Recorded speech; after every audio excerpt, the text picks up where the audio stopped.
যারা প্রেম করে দুঃখের আশায় নাকি সুখের আশায়, কিন্তু পায় কি? দুঃখ পায়, যন্ত্রণা পায়, টেনশন পায়, অপমান পায়, লজ্জা পায়। অনেকে তো এমন আছে এই প্রেমে সেকা খেয়ে বেকা হয়ে নেশার মধ্যে গিয়ে নিজের লাইফটাও শেষ করে দিচ্ছে। এবার বলেন, আপনি আমি যে প্রেমে গেলাম, কেন গেলাম? ওই যে শয়তান আমাদেরকে সাময়িক কুয়াশার মতো সুখ দেখাইছে, দর্জনে করে আরে ঘুরতে যাও কত মজা হবে, ক্লাস ফাঁকি দাও কত মজা হবে। ওই সাময়িক লোভে যখন পা দিয়েছি আমরা, সাময়িক লোভে যখন আমরা পা দিয়েছি, ওই রবের রহমত থেকে আমরা বঞ্চিত হয়ে যাচ্ছি। দিন শেষে এই ভালোবাসাটাই একসময় তাদের জীবন নাশের কারণ হয়ে দাঁড়ায়। প্রত্যেকটা জিনিসের একটা কথা মনে রাখবেন, প্রত্যেকটা একটা এফেক্টের সাইড এফেক্ট আছে।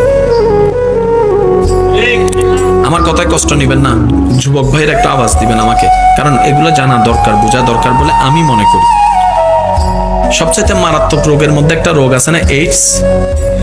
জোরে বলেন না। এখন না হয় অনেক ইজি হয়েছে, একটা সময় কিন্তু খুব ভয়ানক রোগ ছিল এইডস। এই এইডস রোগটা যেই সব কারণের মাধ্যমে প্রতিস্থাপিত হয়, তার মধ্যে একটা হচ্ছে অবৈধ মেলামেশা। এবার বলেন, অবৈধ মেলামেশাও যেরকম মেলামেশা, স্বামী স্ত্রীর মেলামেশা অত মেলামেশা।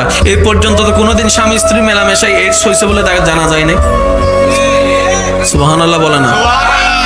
বয়ফ্রেন্ড গার্লফ্রেন্ডেরটাও মেলামেশা, নাউজুবিল্লাহ, কিন্তু স্বামী স্ত্রীরটাও তো মেলামেশা।